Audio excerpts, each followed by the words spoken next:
This is Creepy, a podcast dedicated to sharing the most famous, chilling, and disturbing creepypastas and urban legends in the world. Whether these stories truly happened or are simply fabrications is for you to decide. These stories may contain graphic depictions of violence and explicit language. Listener discretion is advised.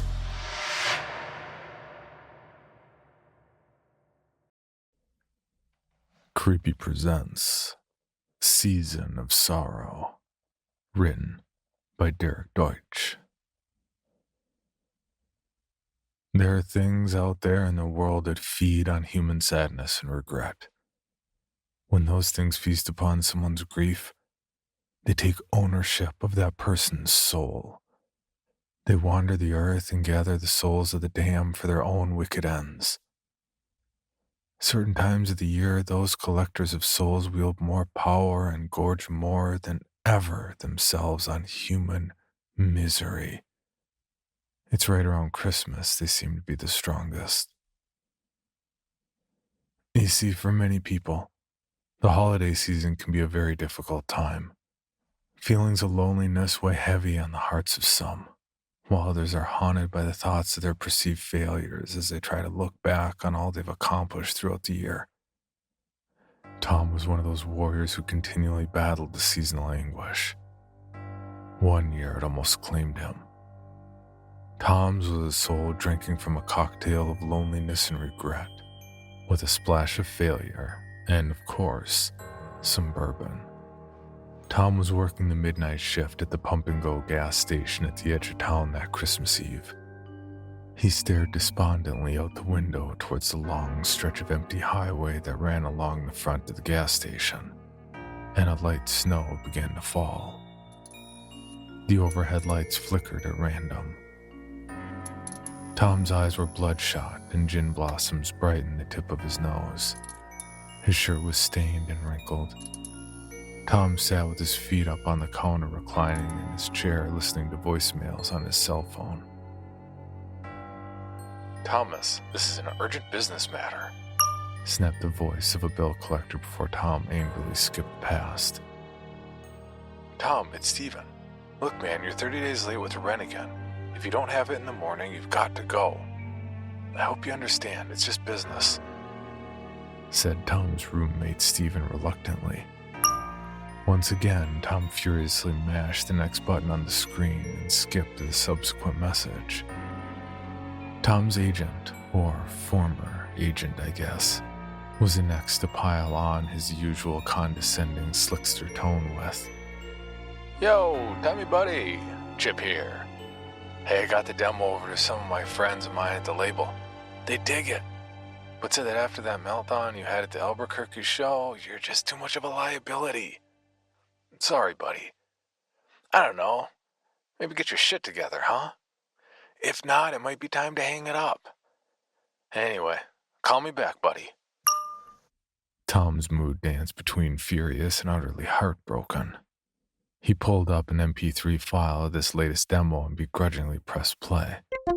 A somber rock melody began to play, but was interrupted by his phone's vibration and the mocking chirp of a new notification. Tom was absolutely devastated by the continued barrage of horrible news and blurted out, What? What the fuck else could possibly go wrong? In a moment of pure frustration. When he did finally open his phone to check it, he was greeted by the photo of a pretty young woman dressed in elegant evening wear in the arms of a handsome man in a suit tagged at a bar in town. Bailey? You've got to be kidding me, you cheating slut! Tom whimpered, completely devastated by the sight of his girlfriend in the photo with another man at some party on Christmas Eve. Sheer hopelessness and despair overtook him, and he threw his phone to the counter, only to watch it bounce and clatter to the floor, shattering its screen. Outside of the store, a group of dirty raccoons wandered across the gas station parking lot. They seemed to like to torment him regularly. The largest of them knocked over a trash can. Plastic bottles and other trash scattered. Some papers caught on a breeze spread the mess thoroughly across the lot. The raccoons rummaged in the garbage for a bit, making a complete mess. The largest of them, presumably their leader, gnawed on part of a leftover hot dog. The overhead lights flickered off and on a few more times.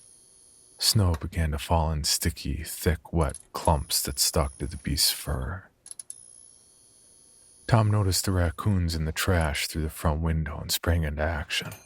He leapt over the counter and burst through the front door of the gas station in an attempt to scare the gang of raccoons off. They appeared to be unfazed by his dramatic production. Tom tried again. He stomped his foot towards them and clapped his hands. Still nothing.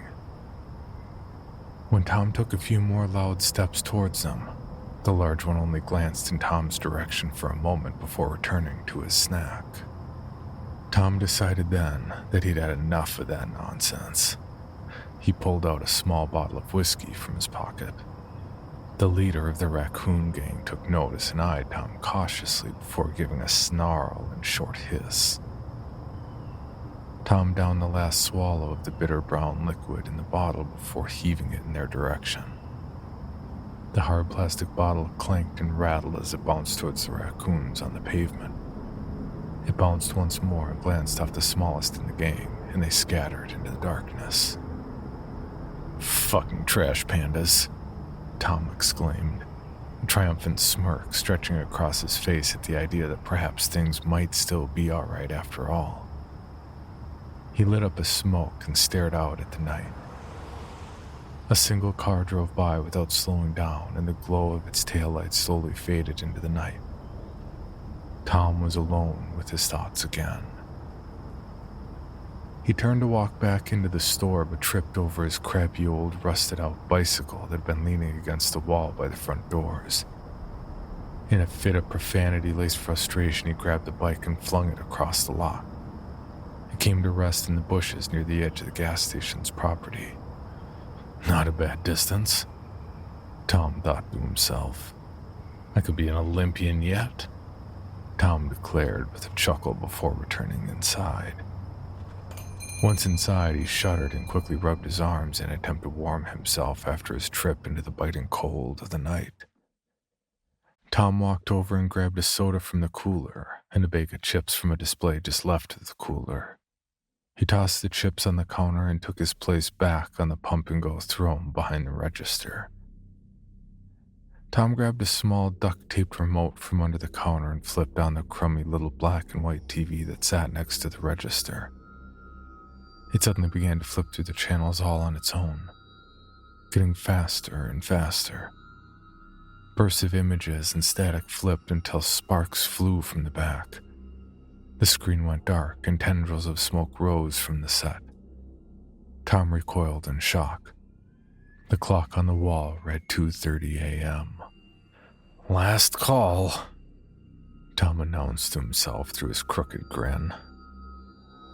He snagged another of the small bottles from behind the counter, mixed it into his soda, and gulped it down in one long, deep swallow. Tom thought for a bit about the sadness of his convenience store cocktail as he looked at his broken phone and sighed.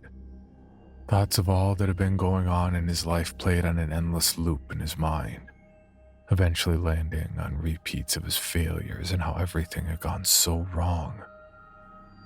In a moment of weakness, Tom began to question what the point was anymore. He picked up a box cutter from the counter next to the TV and slowly slid out the blade. It glinted in the blinking fluorescent lighting. Tom held the blade in his trembling hand for a moment before bringing it to his wrist and pressing it into his soft flesh.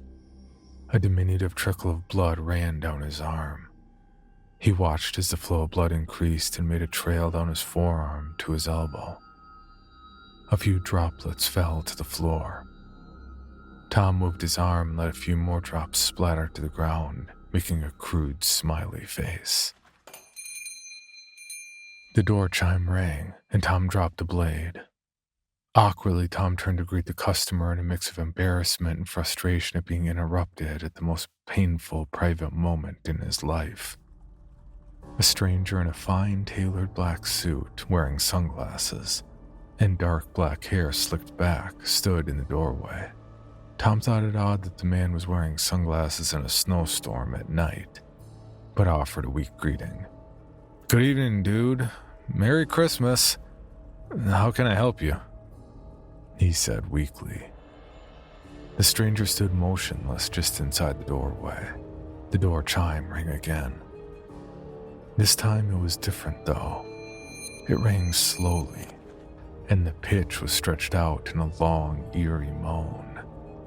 The stranger cocked his head from side to side. His neck cracked as he did so and continued to size Tom up. "You break down or something? I don't see a car out there," Tom questioned, trying to hold back the fear in his voice. "You want me to call for a tow?" he continued with a quiver.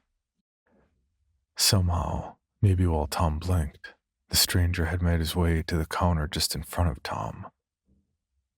The stranger again stood motionless, staring coldly at him.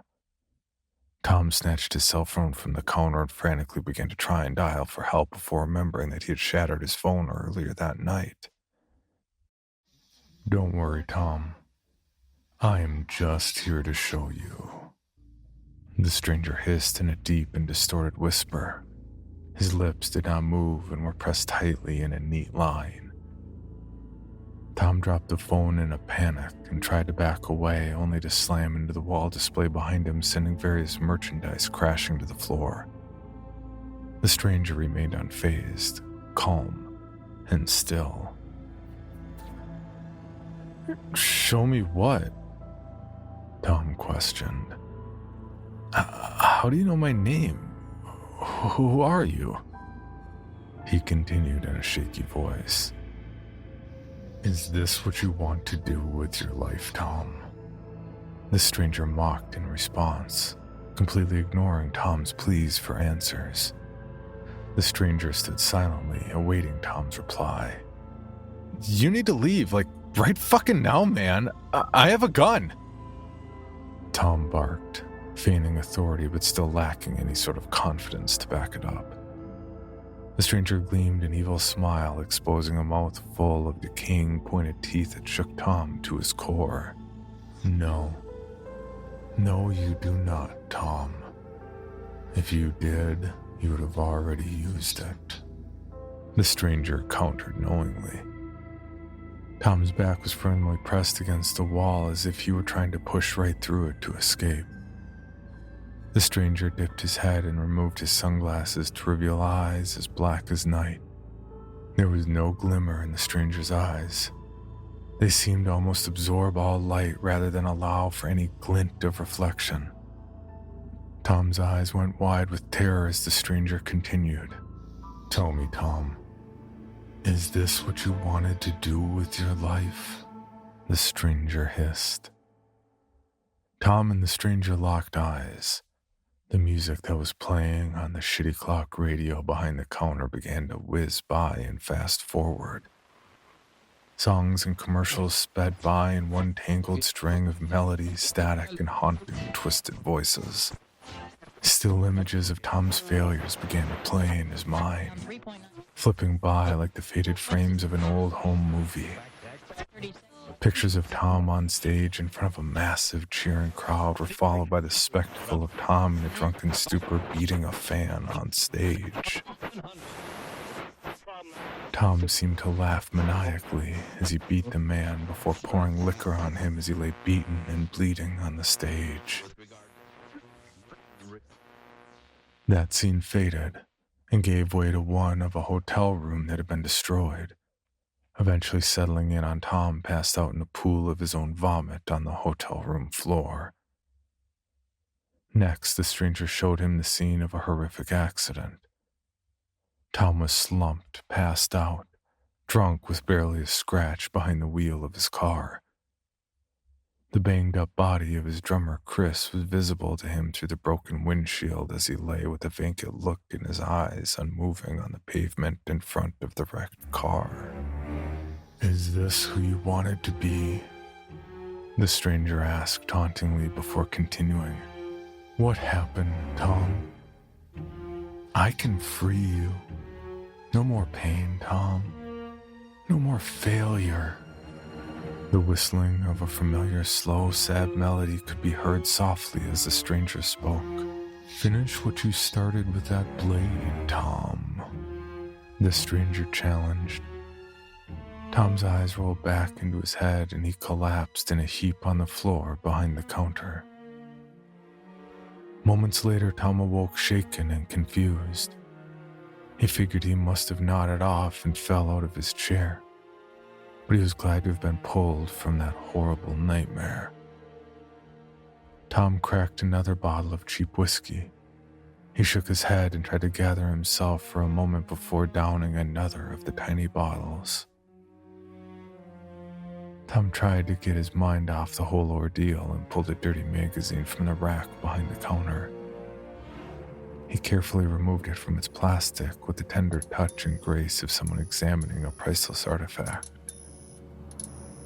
The lights of the gas station flashed and sparked, both inside and out, before going out completely. It remained dark for a second, and the lights reluctantly flickered back on. I swear this fucking dump is gonna burn to the ground one of these days, and I'm just gonna laugh. Cheap-ass bastards, he muttered under his breath. Tom plopped back down in his chair and kicked his feet up once again. Then he slowly thumbed through the pages of the adult magazine, stopping on the centerfold for a minute. He rotated the magazine and cocked his head to the side in an attempt to take in the full beauty of the stunning centerfold model. "Hello, nurse," Tom exclaimed with a wide grin. He gave a short glance towards the restroom at the back of the store and then back at the centerfold. Tom changed his mind after reading the model's turn-offs and turn-ons page, which read, "My biggest turn-ons are a man with a good sense of humor, creativity, intelligence, and most importantly, ambition." The turn-offs read like a checklist of all of Tom's failings. Lazy, complacency, anger. Tom slumped back in his chair, defeated by the thought that even in his fantasies he was not good enough. As he contemplated all that had gone wrong, his mind began to wander. His depression and sadness wrapped him like a warm, safe blanket. The moment was shattered by the sound of someone whistling the slow, sad melody of Tom's latest demo. He nervously lowered the magazine to see the stranger once again standing there motionless just inside the door. Tom's eyes widened with fear and recognition while the hands on the wall clock began to spin wildly. In an instant, the stranger was standing at the counter, leaning in close to Tom. "What's wrong, Tom? You just can't quit being a loser, can you?" the stranger taunted. "You're too weak. Too weak to even free yourself. You can be strong. With us," he sneered. Tom fell back, knocking everything from the display and sending items scattering across the floor. The stranger reveled in Tom's fear and despair. The whistling of the song began to grow louder and louder. Finally, Tom clapped his hands over his ears, trying to drown out the deafening tune. "What the hell is going on?" Tom shouted as he held his hands tightly over his ears. He glanced out the front window. A look of pure horror washed over his face as he fell to the ground and clumsily tried to crawl away through the merchandise strewn across the floor. A massive army of mutilated ghouls had begun to gather outside the store. They slowly made their way towards Tom and pressed themselves against the windows as if they were trying to walk right through them. Each one of them showed their own telling tale. A rope hung from the twisted, limp neck of a pale woman. A man walking in stiff, jerking motion, bouncing off the window like a moth to a porch light. Blood and foam frothed on his lips and oozed down his chin. Another man with his jaw hanging slack seemed to lock eyes with Tom. He seemed to reveal a gaping gunshot wound to the side of his head. The lights once again flickered and went out. "Join us, Tom. End this suffering," a disembodied voice taunted from the darkness. Tom struggled to regain his vision in the dark. When he could see clearly again, he found himself no longer inside the store behind the counter, but standing alone in the alley behind the gas station. He turned to run back into the store, only to find his own lifeless body slumped on the ground in a pool of blood. The box cutter was gripped tightly in his hand, and both of his wrists sliced deeply. The gang of raccoons he had battled so valiantly earlier had returned and were now ripping at the flesh around Tom's wounds. The stranger once again whistled the tune, and Tom watched as his body rose to stand. A tear rolled down Tom's cheek as he watched himself walk off into the darkness behind the stranger. When the lights flashed back on, the lot was empty. Snow once again fell gingerly from the sky and landed softly upon the ground. Tom shivered from the cold, and his world went dark. When Tom awoke, he was again in the chair behind the counter, but the sun had begun to rise. A few empty liquor bottles were scattered around the register. His heart pounded heavily when he spotted the stranger's sunglasses among the empty plastic bottles. Tom jumped when the door chime rang. He struggled to calm himself and muster the courage to look up to see who had entered. Tom was relieved to see it was only his goody two-shoes co-worker Anna coming in to start her shift. Anna looked down at the bottles distributed across the counter and shook her head. Tom jumped out of his chair and tried to quickly swipe the bottles off the counter. They all clattered to the floor and made an even bigger mess. Anna scoffed and rolled her eyes. "Sorry, long night. You startled me is all," Tom belated sheepishly. As Tom stared at Anna, her lip began to move, but the voice that spoke was not her own. The voice of the stranger took its place. "What are you going to do with your life, Tom?" It boomed. The memories of the images the stranger had shown him played over and over in his mind. Tom stood in fear. He finally managed to gather himself and ask with a stutter, What? What did you just say?" Anna gave Tom a look of concern and repeated herself. "I said, what are you planning for your day off, silly?"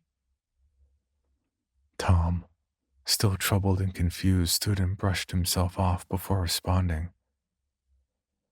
"I gotta get a life, man. Maybe quit drinking and make more of an effort with my music. I think if I don't, I might just die," Tom blurted out. Anna looked at him confused, and Tom continued. "Now, if you'll excuse me, I got a demo to push and some assholes to prove wrong." Tom pushed past Anna on the way out the door.